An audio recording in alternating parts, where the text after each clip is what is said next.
Turns out it wasn't a chamois leather, it was just a cheesecloth. Fair enough. Hello and welcome to the Phil Shy podcast. I'm Peter Bell, and with me as always the nice man of comedy, Paddy Linton. Hello. So how you doing, son? You alright? I'm alright, aye. How's your week been? Well, I set a record on Duolingo for the most experience I've ever got in a day today. Yeah. Oh, really? What language you learn? French, so bonjour. Bonjour. Aye. I saw a stray dog yesterday. That's class. It's nice. Nice to know that they're still gone.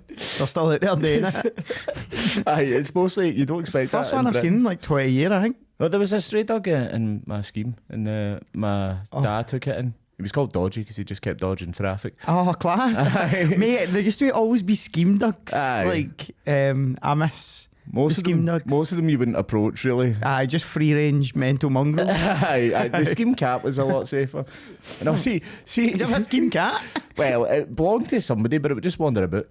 What was that's name? Millie.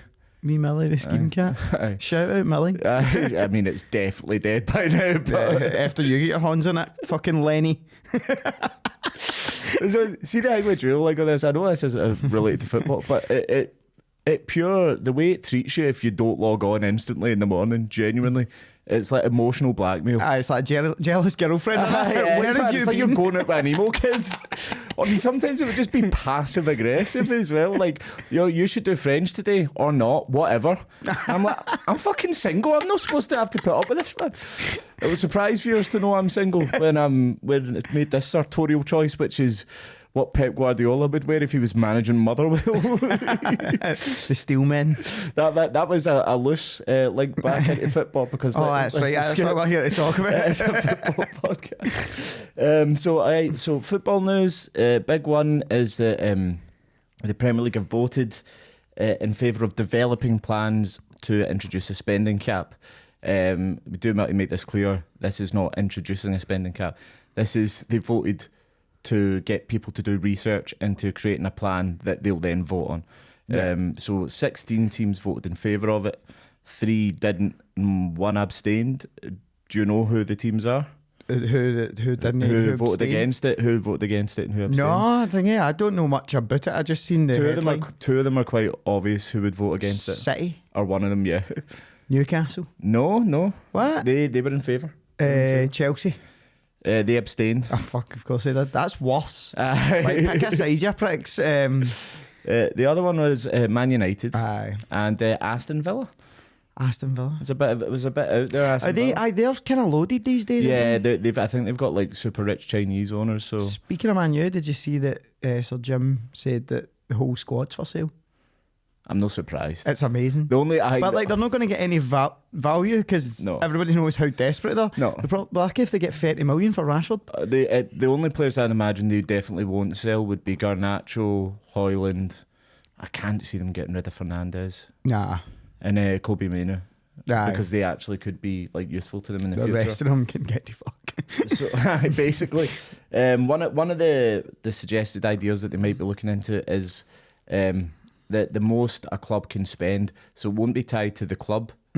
Basically, the lowest earning, the club that earns the lowest from the TV deals, you can only spend 4 or 5 times what their TV earnings are. Yeah. So I think it was Leeds the last season, and it was 112 million. So it'd be somewhere between 450 and 560 million you'd be able to spend. Every club, which is possibly why Newcastle voted in favour of it, because it includes this includes wages and like transfer deal salaries. I think it's like wages per week, but Man City are spending 196 million on wages per week. A week? Aye. Is it? Aye. Fucking hell, that's kind of disgusting, isn't it? It's either a week or month. Like I can't. I'm sure that's basic. Because think about how many other players are on like 240 or 300 grand a week. Aye. So I mean, that might be a monthly thing or something like that. But Even if it's monthly, it's still fucking it's mental. ridiculous. You're talking about every like 10 months they've spent $1 billion. Well, you think about it, there's a squad of about 25,000 and 25 players. Sorry, and I imagine the lowest paid player in Man City is probably still going to be on something near 100 grand. Like a week. So disgraceful. Aye, Man. it's wild. And like Newcastle's was about 100 million less than that.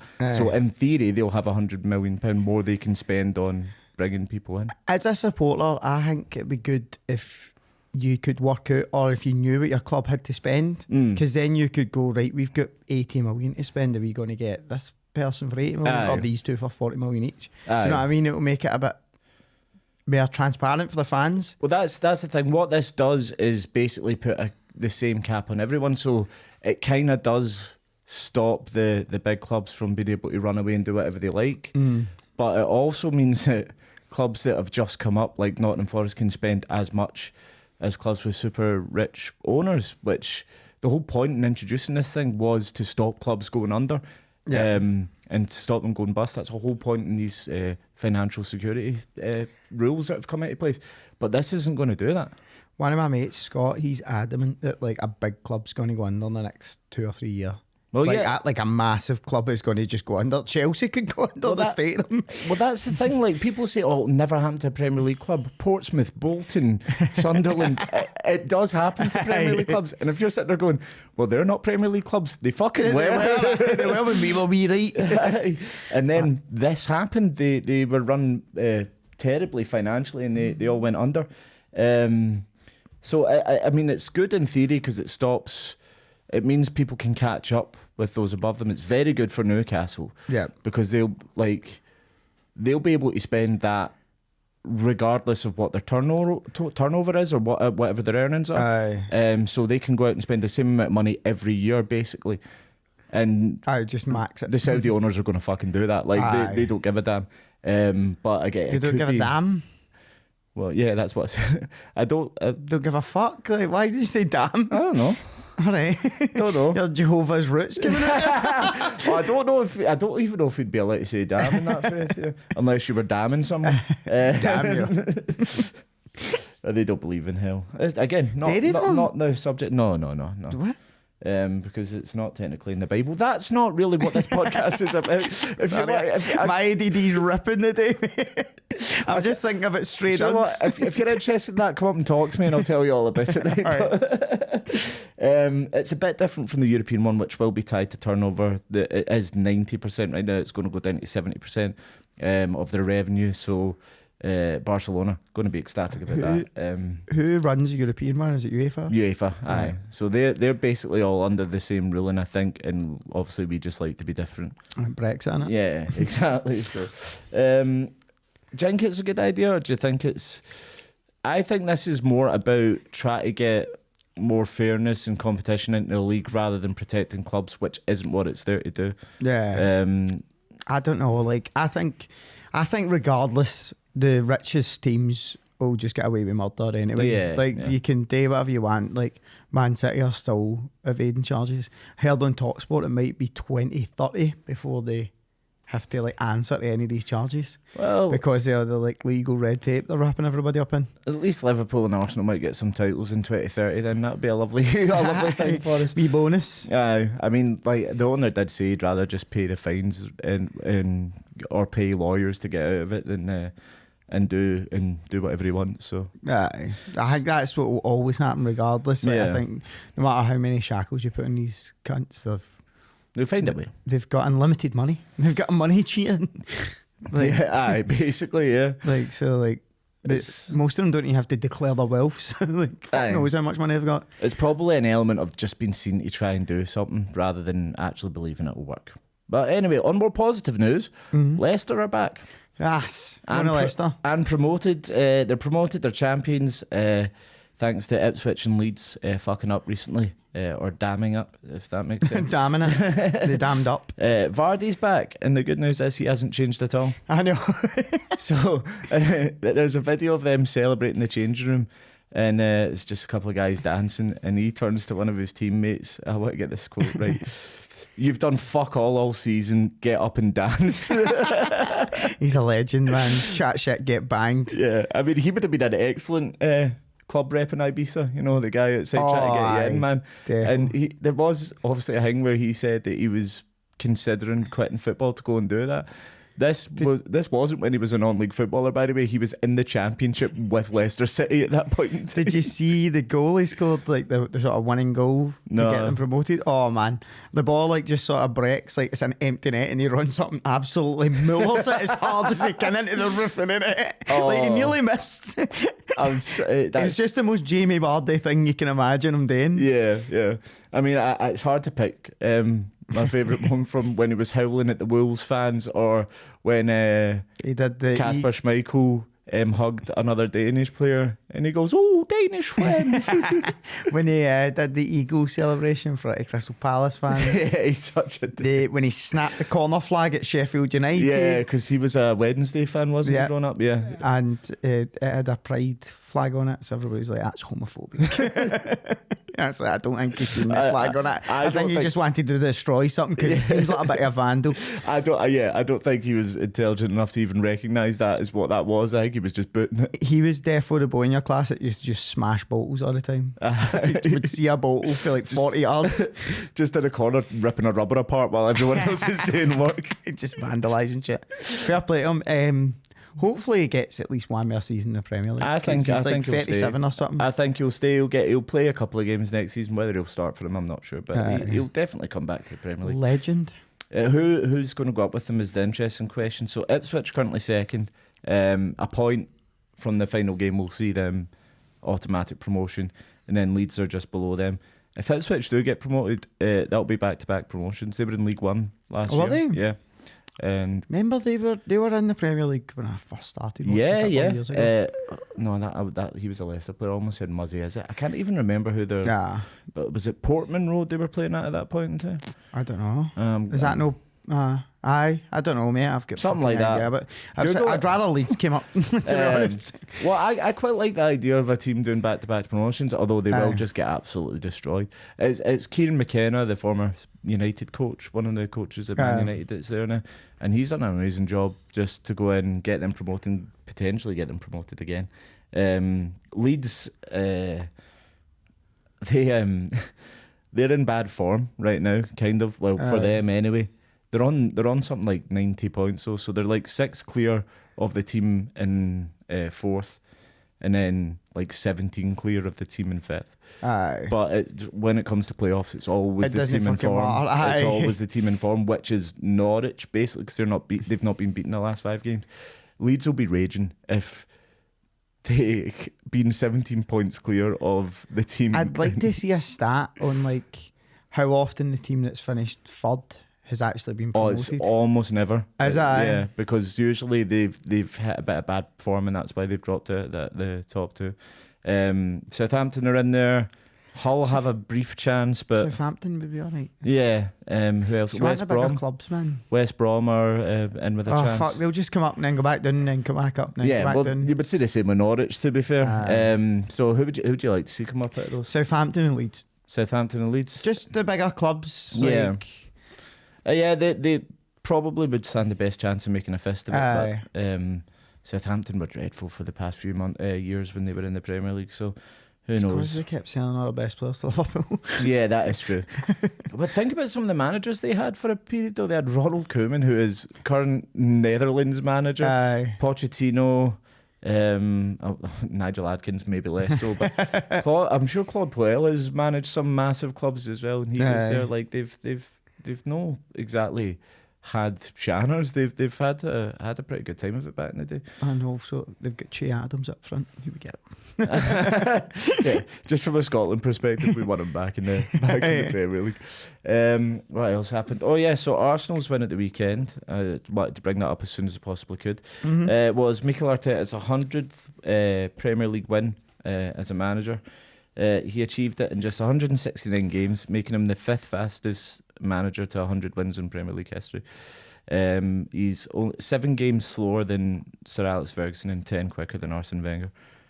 That's fucking dynamite, by the way. Yeah, like, it's not too bad, is it? Yeah. Considering he's won the great when he took over. Yeah, and a couple. I think the first season they finished in 7th or something like that with him in charge. So like they weren't exactly brilliant. The question remains about him though: is he underrated or overrated? Because obviously that's quite impressive, but he did lose the league from a winning position last year. He's probably not going to win the league this year. Is that a failure on his part, or is it just because Pep's just City exists? So aye. Because that was Pep's 300th was it win or game at the weekend?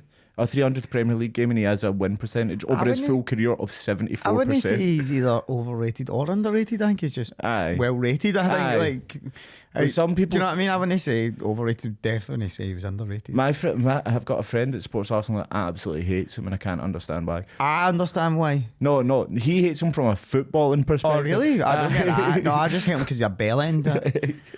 Easy like, but it'd be weird if he hated his own manager because he's a bell end. He's not that. He's a the team we support, mate. I hate that manager because he's a bell end as well.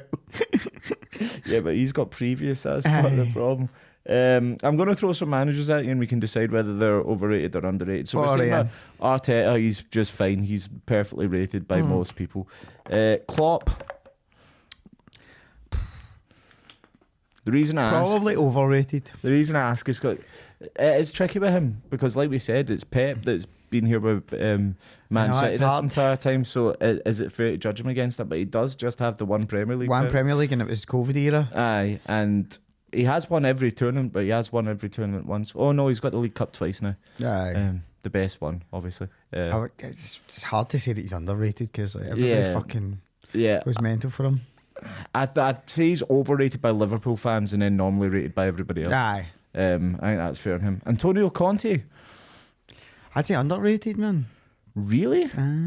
He won one Premier League and one FA Cup. I know, but he stomped that Premier League when he did stomp that Premier League. He did, a weird fucking formation. Yeah.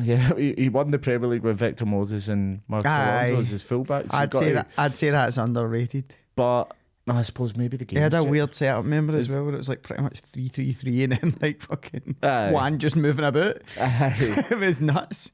Is it just that the game's moved on from him now? And if he'd been in the league earlier, he might have won more titles. But now the game's changed so much again because of Pep and Klopp, and the styles they brought in. What about Claudio Ranieri? Wow. Does the win with Leicester make us think of him as being better than he was? Aye, mate, what an achievement. Like an incredible, like nothing will ever happen like that ever again in football. But I'm listening to old podcasts from around that era, and the team that finished second, Arsenal, in the Leicester season, that same points tally would have had you finishing 6th or 7th the next season. Right. It just shows how it was just mental a mental that season was. Yeah. But it was amazing to watch. It was the best. It was brilliant. It was really fun. It was the best league campaign. Like it's the best thing that's happened in fucking football for me. Like just in terms of miracles, like a team that I won't tell you the times you said that. I know, but like Lisbon Lions. But do you know what I mean? No, I mean like to watch. I never saw that. Yeah. Do you know what I mean? Like that'd be like say Burnley avoid relegation this season and then win it next season. Do you know what I mean? Yeah. It's just unthinkable. Oh, absolutely. Like I still can't get my head around it. 5,000 to 1, which I don't know if that's the biggest odds you could have got put on for that. Because but you could have gave any odds for that because it's not going to fucking happen. And then it did. Aye, it was incredible, and it was just the way that the entire season everyone was just it's going to fall apart at some point. It's going to fall apart. You're just every week you're like, this is where it ends. I think it just didn't stop. I posted on Facebook something must have been about January saying if Leicester win the league I'll eat my hat, and then it got to the end of the season I was like I don't want any hats, get it right. I'd say like Ranieri, he was okay at Chelsea. I think he's just an okay manager. Obviously that was a very special season, but he gets looked on with perhaps rose-tinted glasses because, I mean, the very next season he gets sacked because he was about to get them relegated. Craig Shakespeare came in and saved the day. Where for art thou, Craig? Rafa. I know I'm asking a Newcastle underrated, fan. Mate, underrated. By what measure? Hey, he's amazing. He's the best ever. He should be talked about more. Obviously, what he achieved in the European tournaments with Liverpool was very impressive. Winning it with that. Yeah. See when you look at that 11. Yeah. Like I watch that every like fucking noon again, like just the highlights of that. And when you look at that 11 against that Milan 11, Domestically, there's no way they should have won that. Domestically, they were kind of pish. Didn't he win the league with Valencia as well? Mm-hmm. Yeah, that's impressive. Again, I think it depends on who you ask. Newcastle fans love him. Yep. Despite the fact that Steve Bruce came in afterwards and technically did better on paper, but I knew that would piss me off. What's wrong with you? Are you trying to wake me up? A little bit, aye. I don't know what I think about Rafa. Honestly, if you take that Champions League out and just look at his Premier League record, I would say you probably consider him overrated then, but when you take the full picture, maybe. If it was... Yeah. Aye. Maybe. Take off my black and white glasses. He shouldn't... I mean, he made a couple of mistakes going to Everton and going to Chelsea. Those were both bad decisions on his part. But... I mean, I'm trying to convince a Newcastle fan that Rafa Benitez is anything but amazing. Everton, like going to Everton was... Yeah. That's unforgivable, isn't it? And also Chelsea and Liverpool kind of have a rivalry as well. And, like, that rivalry was started whilst he was at Liverpool. Because he used to play in the Champions League semi-final every fucking time. So for like 4 years in a row. It was a very strange decision from him. What about Wenger?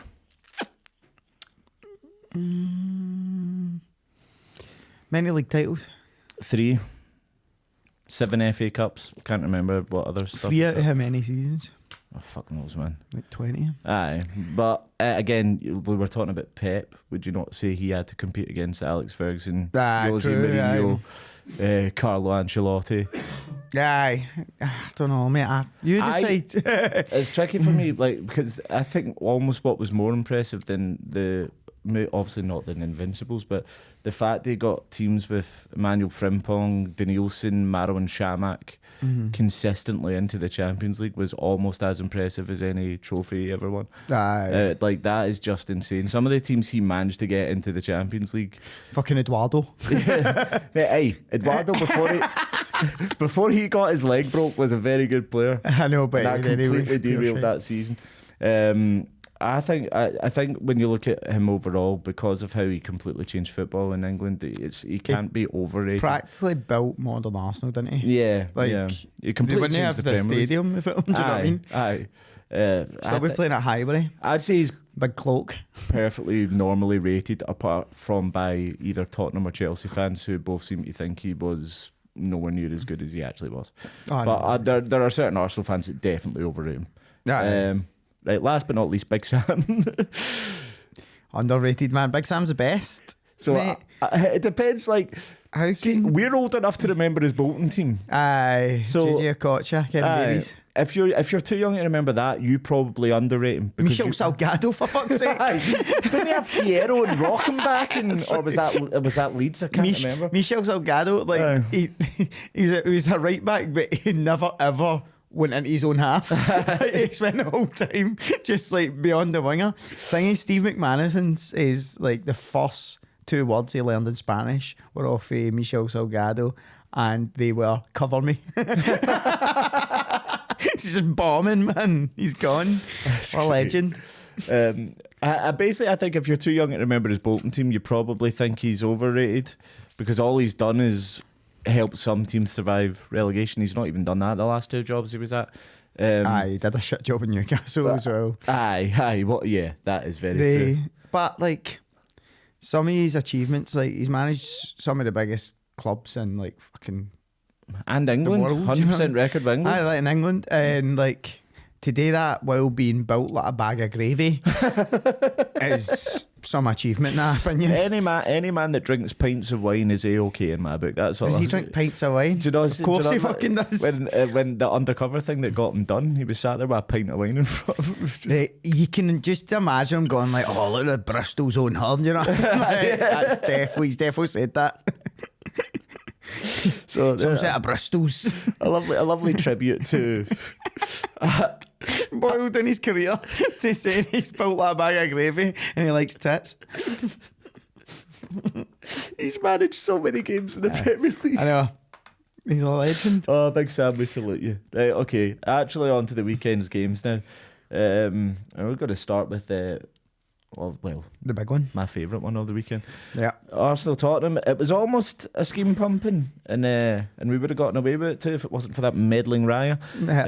But we'll get on to that later. Genuinely, half time might have been the happiest I've been in a very, very long time. Yeah, which is a damning indictment of my life outside of football.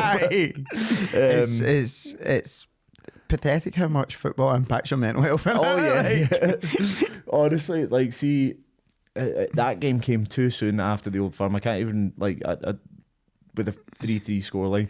I can't do that often. Like, man. At least this one went the way I wanted. But Arsenal basically started this game like Mourinho or Conte, like, or maybe more like that Real Madrid team that won a couple of Champions Leagues. Like, you can have the ball, and we'll just break and that score. Mourinho Champions League team, just sit and then just 4 passes, and that was it. And it was working really, really well. Tottenham, like, it's because Arsenal are so defensively solid with that Gabriel, Saliba, and then Rice just in front of them.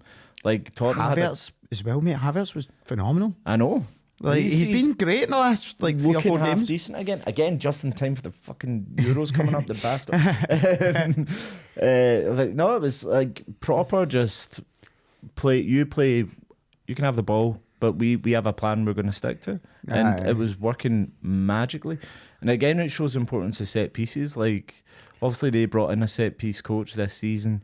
I think they've got the most goals from corners this season, and 2 of the 3 goals we got in this game came from that. I think that's what the problem has been for Spurs the second half of the season. Teams have figured out how to play against them. If you go into a lower block, they've not got the quality to play around you. Aye. Do you know what I mean? Like, Timo Werner's brilliant. If he's got space to run into, he's useless if he's no. We don't relate to that at all as fans of a certain Scottish team under Brendan Rodgers. It's the exact same problem. It's the same thing, isn't it? It's like they've not got enough quality to play through you, so like, just let them have it, because you win it back and you hit them in the break because it's like a high line. 100%, and it worked perfectly. And like, it was kind of the same way that Newcastle played against Spurs when they what did you win 4-1, was it, or 4-0 or something like that? Because again, Spurs had behind all the ball, but Newcastle would just hit them on the counter and score. And I mean, I don't care that if we didn't have all the ball in that game at this point in the season. All that matters is getting victories, and they're finding ways to do that. And I think it was my sister that said to me, if this was last season, that game was happening, Arsenal would not have walked away with 3 points. Yeah, definitely. They would have shit the bed. Yeah, absolutely. So that's progress. I think it just shows the difference that, one, having Declan Rice in front, but 2, Saliba is such a calm and assured influence in that back line. He's a tank, man. Yeah. And also having... I packed him in my FIFA Ultimate Team, the team of the season. I'm nearly 40, man. I've been playing Football Manager all the time recently. I've packed a Saliba, mate.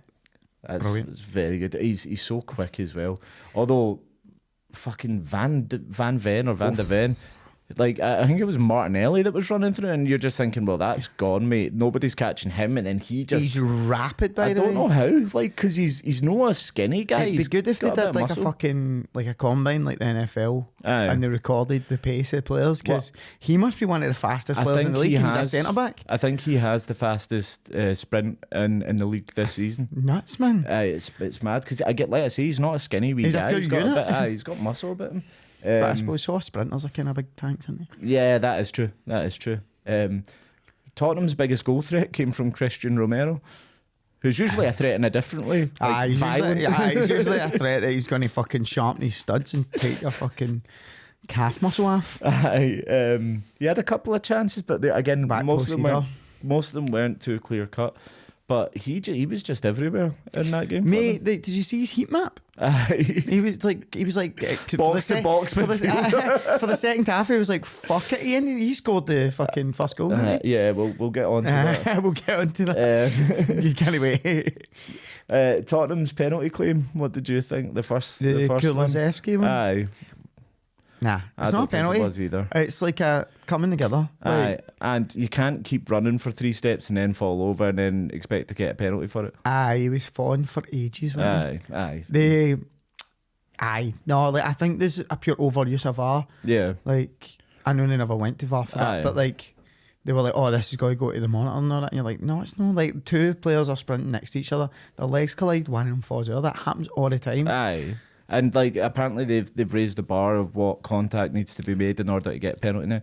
Gary Neville, who has been known to be slightly anti-Arsenal because that rivalry from when his playing days is still there for him. Yeah. Even he was like, that's not a penalty. If he's saying that, that's good enough for me, in my opinion. When he saved the penalty. But the counter-attack off the back of it was absolutely magic. So Saka... Is that the one where Havertz picked the ball? So Saka gives the ball to Havertz. They move forward. He just starts sprinting straight away because most of Tottenham's players are forward and he just starts running. See, from a Spurs perspective, before that ball gets played, fucking Maddison just throws himself to the deck because I think he's expecting a VAR for the first one. I don't know if you remember. He tried to dribble and then dived essentially. Yeah, and then sat there complaining to the ref. Well, Arsenal sprung a counter. You really don't like Maddison, do you? No, I do like Maddison, but he behaves like a wee dick. I like him as a footballer. I think he's a phenomenal player. You like his talent, but you think he's a twat. Yeah, he's a bellend. It's because Rice tackled him, but clearly got the ball. I know, and he throws himself to the deck. But I think he was expecting the game to get stopped at some point for the VAR decision. Yeah. Stupid. Yeah, you can't do that Spurs in a game caught like that. Fucking well shot. The thing is, like, they did have some people back, but they're all watching the ball. None of them all moving to the right.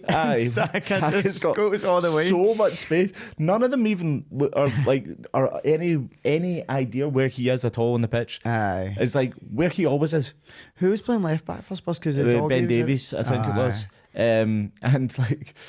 But I mean, I think it might be technically the longest 1-2 I've ever seen between Saka and Havertz. If you've got a better one, please write in. But see, when he gets the ball, it's a great first touch, but bring it out of there. But that's not surprising. And then if you're a Tottenham fan, you're thinking, right, show him down the outside. Don't let him in on his left foot because he's lethal on his left foot. If you put him on the outside and he still scores, at least you did your job properly. If he cuts in on his left, he is going to score. If he either beats Vicario, it won't beat Vicario with his right foot, or if he beats him in the near post and it's his fault. So just show him down the line outside and he's like, nah, just a quick cut inside. To be fair, he drops shoulder on. It was good play from Saka, but you're like, be more tuned in. Like the best 1-2 ever. It wasn't even a 1-2, it was a 1-10. Don't you get Scousers? That's a pair of trainees, mate. Is that your Scouse, eh? No, that's right. I pulled out of doing the Scouse. That's right. Because if I go full Scouse, it's just offensive. And I like playing hot water, so I might go back to it. Fair enough. It's a really good ball from Havertz as well, which is something I didn't know he had in his locker. You know, he's been class. Yeah, the last month got a lot so. better. He's got a lot scored better. Loads of goals, been chipping in with loads of assists, and just playing really well. Like playing to his abilities because he's always had. The ability. That's why he went for like 80 million when he was like fucking 20 or something. He had a insanely high. I think he had it was a release clause of like 104 million euros. So it would have been about 86 million pounds. So yeah, he's nowhere near that level.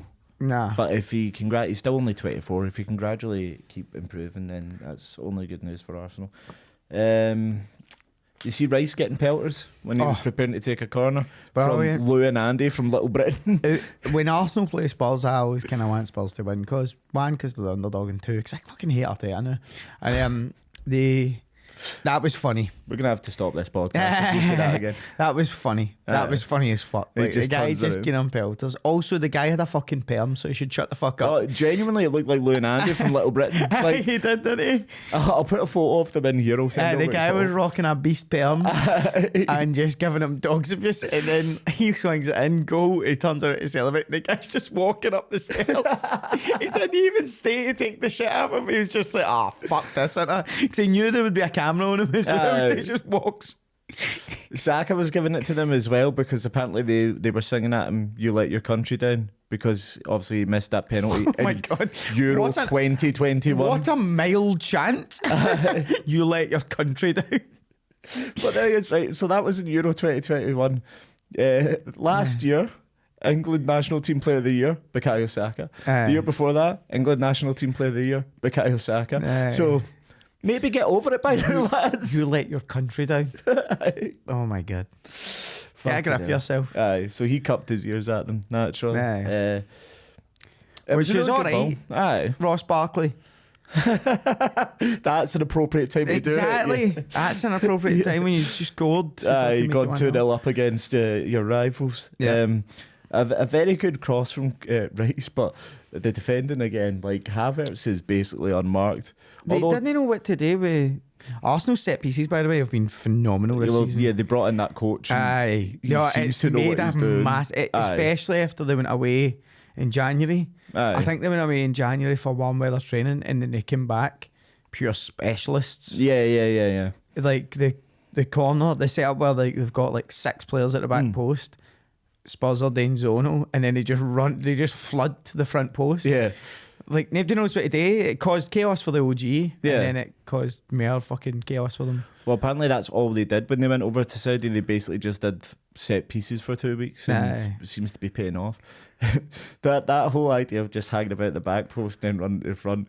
They were discussing where you should hit a penalty and what the goalie should do. And Alan Davies suggested that he would just stand at one post feigning indifference, and then when the guy kicked it, just sprint across it. Feigning indifference. I just love to see it. Such a great expression. Feigning indifference. I don't care. Did you see Ben White shithousing? Vicario?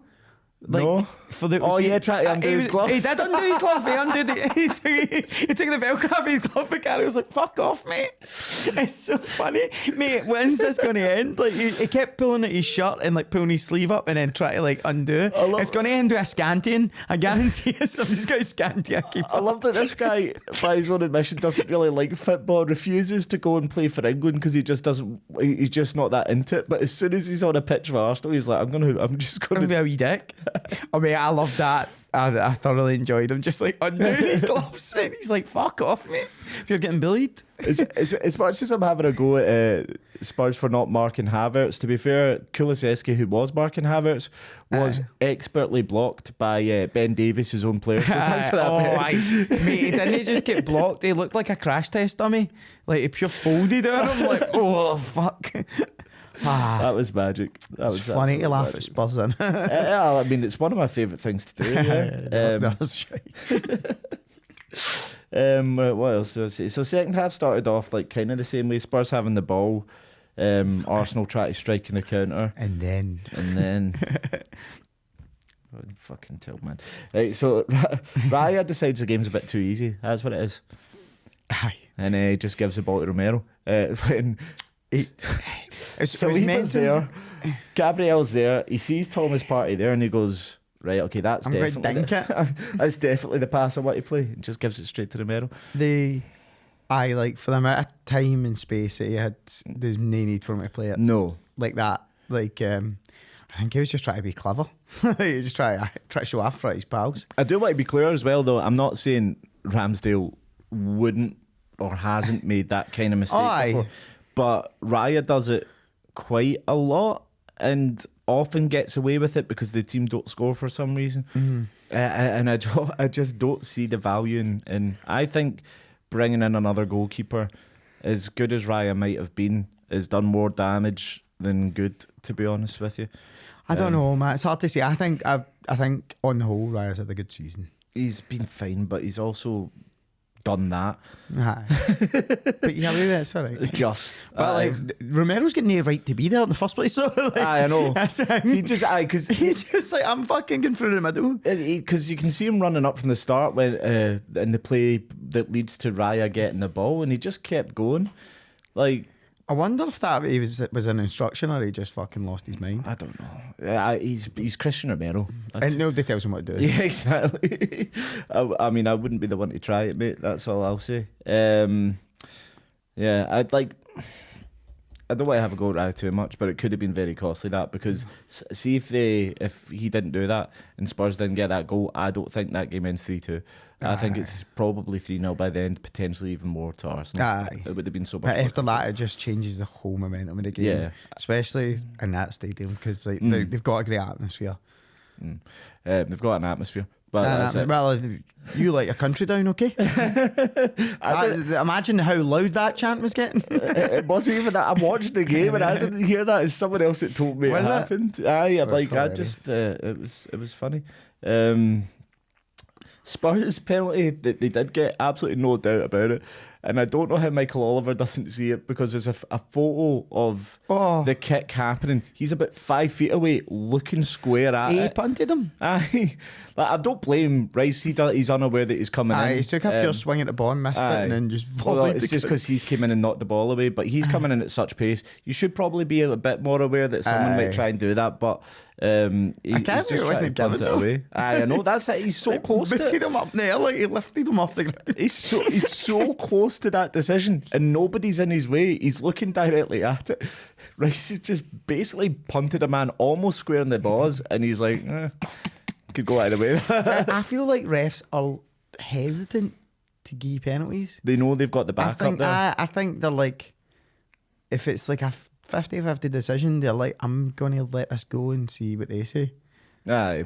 Which is probably human nature. Aye, I suppose. Just when no you know, taking the fucking. Aye, because the heat's not on you. Then it's on the VAR. Yeah. But there was no way he could claim that he didn't know that. He didn't see that. This is a wee question for the parish. The parish. How did Richarlison get away with that full body assault on Gabriel? Oh, I know, mate. Nothing. No VAR, nothing. Nobody thought, mate, you might want to have a look at this. This man's just attacked a human. It's because he's got depression.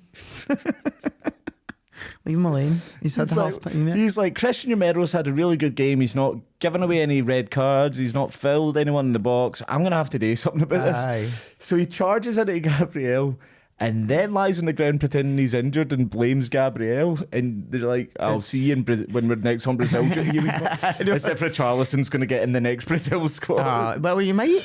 Yeah, just through lack of options, I suppose. We should Who do you want, him or Anthony? Let's let herpes or gonorrhea take a pick, man. We should probably move on to another game, because we spent far too much time in it. All that matters is, it was the biggest game of the weekend, wasn't it? Yeah, absolutely. All that matters is Arsenal won, Tottenham lost, and I just want to re-emphasise that again. Tottenham lost. Tottenham lost. Forest City. Aye.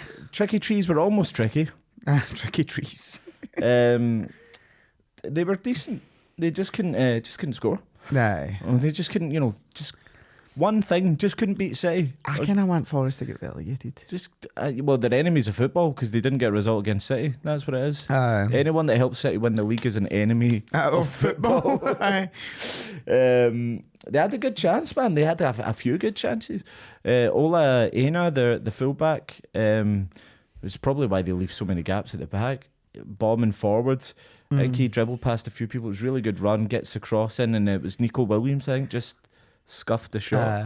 And they had a few scuffed shots. Yeah, they created a lot of chances in that game. They were quite unlucky not to, unlucky / Chris Woods.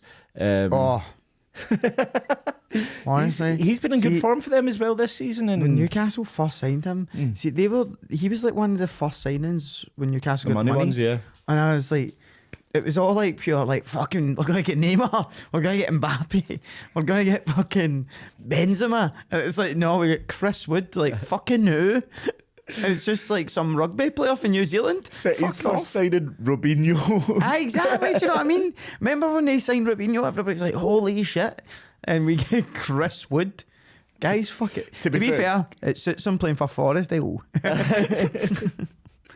Comedy. But he's shite. He was. For the record. City's, was it? No, it wasn't their goal. They had a chance with De Bruyne, deflected, keeper made the save. But I want to talk about Rodri just before it, because Gibbs White is like just about to break away. He's about to get out of full pelt, and he's really quick. And then Rodri just saunters over, perfectly times this lunge that takes the ball away and puts it in the path of Jack Grealish. And I just like, fuck me, he's good. He doesn't sprint. No, he doesn't seem to ever break sweat. Like he just It's almost like a Maldini approach to being a defensive midfielder. Like, I'll just be in the right place at the right time. Like if I have to make a tackle, I've already made a mistake type thing. So he's been in the league since 2019. Obviously got really good in the past 2-3 seasons. How long does he need to stay at this level before we start comparing him to like Makalele and things like that? Busquets, the bet. Well, I mean specifically in the Premier League. Oh, in the Premier League. Because obviously people talk about N'Golo Kante, but you could argue Rodri's been at the top of his game for longer than N'Golo Kante was.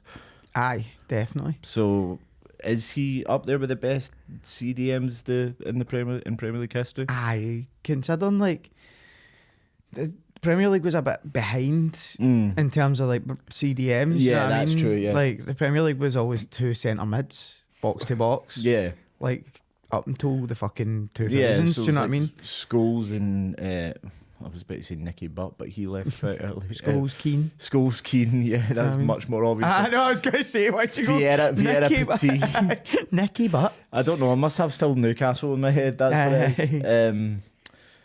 Again, great goal, first goal from City. Set pieces, that's basically the story of this weekend. Yep. Newcastle got a few as well, and this was... Again, poor defending again, you'd have to say, but good run from Guardiola. I always get confused between them and Guardiola, just because like, one of these changing. Aye. Probably the player. I don't think Pep's going to do that. It was a great run, a good header, but the ball in from De Bruyne, it's no surprise, but it's just he's too good at that. It was made of fucking rainbows and Ferrero Rocher. Sure. Whereas like Chris Wood's passes are made of fucking nightmares and broken glass. Well, actually, speaking of Chris Woods, the one where he completely mishit it, does that even register that with the scale, or do you need to have does it need no, to you need to fucking make be a shot? you need to make some sort of decent contact with the ball. Like it's no, he doesn't make it on it. You don't even deserve getting on the below scale. You're below the below scale. I will more adjacent. Prick. Yeah, if someone misplaces a pass to him and they're asked why, you say, I couldn't see the wood for the trees. Because they're the tricky trees. I fucking knew that was coming. See, is this how you feel all the time? Yeah. It fucking sucks, man. It does, yeah, doesn't it? Get it renewed. That's Forest, where they've got a couple of really good attacking players. And that's what I was saying the other week. Like, I think that they forward wise they should be too good to go down, because you think Hudson-Odoi is a good player. He was quite dangerous in this game. Elanga's good. Elanga's great. The fullbacks are quite dangerous going forward. You've got Gibbs White, who I think is a really good footballer. He'll move if they get relegated. Aye, his dribbling's good, but some of his long ball passing that I didn't know he was capable of in that game as well. It's just like, you're a really good player. Even if he doesn't get relegated, I think someone's going to come in for him. He, like him as cover or another option alongside, say, Joe Linton, who's quite often injured. He'd be excellent in that Newcastle midfield. Uncle Joe? I know, you need to take better care of your Uncle Joe. I know, man. Blaming you for some reason. Holland, yep. Great feat to lose a defender who was nursing an injury at that point in time, and then put it away for his 32nd goal in all competitions this year. He's woefully out of form. This is one of his worst seasons he's had in a very long time. No, it's nuts, isn't it? It's not since he's having a shite season. He's still 32. It's mad, isn't it? It's mad. Like, he's got 32 and still got like at least another 3 games in the league and cup final. It's like he's going to finish likely 35 goals this season, and it's a shiter. It's like that. The year after Messi scored like 97 goals in the one calendar year, and he got like 70 the next one. What a drop off, man! Past it. Pure shite. It's so annoying that he's that good. It's good. He finished to his right, didn't he? Yeah, he did. Yeah, it was a really nice finish. A great bit of footwork to lose the defender as well. It's a shame for Forest because I thought they played quite well. They'll probably be okay because Luton lost as well, but you never know. Premier League might just go lol and take more points off them. I hope they do. Oh man. Even Guardiola said that City were lucky. Aye. And then went on about how dry the grass was for some reason. So he's a weird man. Yeah, he's a strange guy, but all the most like brilliant managers are mental in some way. I need to have a couple of quick words on the rest because we're running out of time. We'll do a wee bit on West Ham Liverpool. The scrap. Yeah, I mean, it's wild on that. I know Liverpool are out of form, but I didn't expect them to be like draw with West Ham out of form. Aye, they've been shocking. It was ever since the Atalanta first leg. Aye. When they get smashed 3-0 at home. Just that completely. But it's been coming. Like, they won so many games with last minute goals. Yeah. They fucking scraped so many results. Yeah. Like, they failed to beat City both games. Yeah. Like, it just wasn't going to happen. Like, this was supposed to be a transitional season for them. Nobody expected them to be in a title race this season because they changed their entire midfield and I think they've lost other players as well. Like, you were expecting them to take some time. Plus, Trent looked like he couldn't give a fuck. Yeah. now he knows the league's gone. He's like, I don't care anymore. He's just not getting injured for the Euros, isn't it? Aye. As if he's going to start. I can't believe I'm about to say this, but I actually thought Jonathan Pearce made a good point regarding David Moyes. West Ham are 14 points better off than they were last season. They're 8th in the league. Under Moyes, they finished 13th when he joined halfway through the season. 6th, 7th, and 14th. In the season they finished 14th. They won a European trophy. Yep. They're now in 8th. No manager since Harry Redknapp in 1998-99 has finished higher than them. Yep. And there's only one manager in Premier League history, in fact their entire history, with a better win percentage than him. That's managed over like a full season. Do you know who it is? It's no recent Newcastle favourite. Where? And by favourite I mean most Newcastle fans hate him. What? The Pards. Oh, fuck Alan Pardew, man. Oh, but he's a worse cunt, man. Don't start me in him. But people hate him. Despite all this, people hate him because he doesn't play the West Ham way. The West Ham way's got you relegated in the past, man. I know, aye. The thingy, what do you call him? Simon Jordan had a fucking real go at West Ham fans in December when they were grumbling. It's like, what more do you want? Like, you're so entitled. Like, what more do you expect? Like, you look at the squad of players you've got. Like, what more do you think can happen here? Is that you don't know what you got till it's gone, mate? You've your best player. That's it. Like, whoever comes in next is not going to be as good as him. I think Moyes will be fine. If he wants another job, he'll get one in the Premier League, 100%. Although they are, it's supposed to be Lopetegui that's coming in, and you know his CV is pretty good, to be fair. I was quite happy to see Jared Bowen doing well. I really like him, good player. Yeah. Do you think he'll make Euros? There's too many good players. I know, it's a shame because he's been phenomenal. He can't get in over Gordon based on this season. Not a chance. It's a shame if he misses out, but. Like, in fact, we'll probably might as well just go on in that game. Basically, the only other thing to say about this is Klopp and Salah having a fight on the touchline. Which do we know what he said yet? No. I can't remember. I think people were speculating on it. But I can get the gist of why he was raging. Like, why are you bringing me on with fucking 15 minutes to go? But it's 2 each. And then walking through the mix zone, he says, "I can't. If I speak today, there will be fire." So. Maybe a hint he's going to team up with Jose in the near future. Who knows? Yeah, they're both off at the end of the season probably. Anyway, it's just not a great look when you've got a legendary manager at your club arguing with one of your greatest ever players. It's not what either of them would have wanted. And when Darwin Núñez is having to be a mediator, something's not going right. Wandy. We actually did call this out at the start of the season, though. I remember saying that their goals, their shots. Taken to shots on target was way out of whack, and that their goals from that is way out of whack. They need to sort that out. But I did say at the time I assumed it would sort of just fix itself as the season went on. It's still fucking Big Juan. Woeful. Big Juan de Caro's finishing has been horrific. It's not just him though. It's the whole team, mate. He's like hit the most shots in the league and scored like 11 goals. Aye. He's hit the woodwork 9 times. I wouldn't surprise me if he has like minus XG compared to like you know. He's hit the woodwork 9 times. You know who's like the second place? How many times have hit it? No. 3. Well, as if to emphasise that point, they had 28 shots to West Ham's 11. They both had 8 on target. Exactly. There you go. If you keep doing that, you're gonna have a bad time. I don't know why I said it like that. You're gonna have a bad time. Right, Newcastle versus Sheffield United, because you'll cry if we don't discuss this game. It wasn't a brilliant start by your mob. Nah. They first half. But you've got to remember, Sheffield United, I know they were going to get relegated anyway, but they were fighting for their lives, so to speak. But I think just slow at the traps. But second half, demolished. Do you think it was partly what happened in the last game that was sort of in Newcastle's mind? They're like, and we're at home.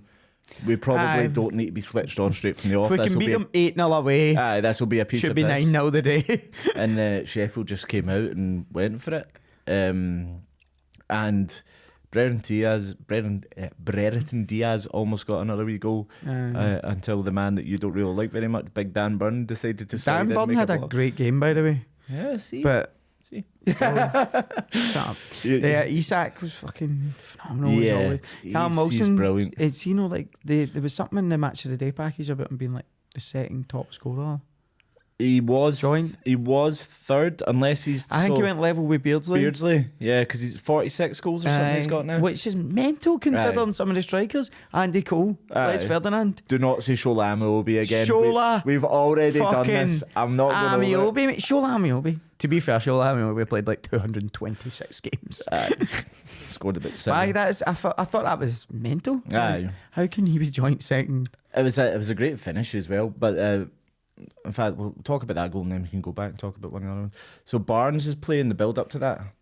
Great wee dribble. Powerful, and that lovely little dinked pass into Wilson's path. And he's just such a good finisher. But that was half volley into the top corner. Like he's really, really good and an excellent second choice striker to have. Definitely, because he's a bit different to Isak. Like he's more physical. Yeah.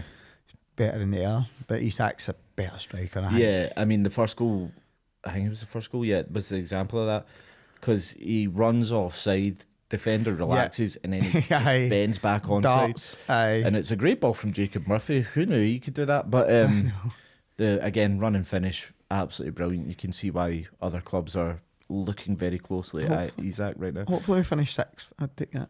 Aye. Well, that's the thing. You're running. I think it all depends on what happens at Old Trafford when Newcastle play United. They're United, by the way, who drew with Burnley and had less possession than them at home at Old Trafford. It's hilarious, isn't it? Yeah. Well, Eric Ten Hag says they're a dynamic and entertaining team. The most entertaining team to watch, You're wrong, Eric. They're fucking shite. They're shite. You're what was it? Did Onana uppercut somebody or something? I can't remember. He made a really good save actually at one point in this game. Did he give away the penalty by cleaning somebody out? He did. So he came to try and collect a cross. He didn't get there, and he just wiped out a player, a Burnley player. And the penalty was actually given for once, which was really nice to see. It's great to see so that keepers can't just fly out and fucking break somebody's ribs. It was him that did it against Wolves very early on when they stole that 1-0 win when Wolves should have really had a penalty in that game. So yeah, I mean, if you have less possession than Burnley at home, and I don't care that it's Vincent Kompany's Burnley, it's still Burnley. Yeah. At Old Trafford, if he keeps his job, man. If he keeps his job. Anthony's first Premier League goal as well. Oh, aye. £86 million. First goal at the end of April. And a pure dead rubber against Burnley. Oh, they just keep on giving. It's hilarious. Mate. I don't know, man. Maybe if Ipswich do get promoted, they'll just go and bring Kieran McKenna back to the club and punt Baldybane. Aye. Quick word on Villa Chelsea and then we'll wrap up. So Villa, brilliant first half, poor second half. Chelsea with the opposite way around. It was a great finish from Gallagher at the edge of the box as well. Yeah, that was really good. It moves Villa 7 points ahead of Spurs, who have 2 games in hand in the race for a 4th, which is good. I hope that by the time Spurs play City on the 14th, they're still in the hunt for 4th so that they have something to play for. Because City... that's your only hope, really. Spurs are their bogey team, especially almost... Is that the last day? No, Oh, might be actually, yeah. It would be phenomenal if it was. Or it might be the 19th. No, that's a Tuesday, so I think it is the 19th is the last last game. So yeah, I think the Spurs' last game is Sheffield United. So they've got Chelsea, Liverpool, Burnley, City, Sheffield. So they need to basically survive, get a decent amount of points from Chelsea and Liverpool, which is entirely doable. Yeah. In order to still be in it by then, because those are their 2 games in hand. So just please do it for us, Spurs. You know, come on, support London. It's boring with City winning it all the time. Don't let your country down. Don't let your City down, mate. Villa have Brighton, Liverpool, and Palace. So those are all entirely winnable games for them. Palace are in form, by the way. Palace are in form, yeah. And Brighton aren't, and Liverpool aren't. So you never know. I suppose it'd be nice to. I'd quite like to see Villa get it. I'm just glad it's somebody different. Yeah. Like, I know Spurs have been in the Champions League in recent years, Yeah. but they're no regulars. Aye. Aston Villa would be class to see them in the Champions League. And Villa Park on a Wednesday night under the lights would be fucking electric. With Big Unai there saying good evening. Good evening. Lovely. Love to see it. Is that xenophobic? Probably. Who gives a fuck? I mean, he's the most polite manager good evening. ever, man. Like, regardless of what's just happened. Bottles right. always Before we offend the man anymore, let's call it. Yeah, okay. It's goodbye from that. Goodbye, Trips. Cheers. It's goodbye from me. Stay fresh, cheese bags.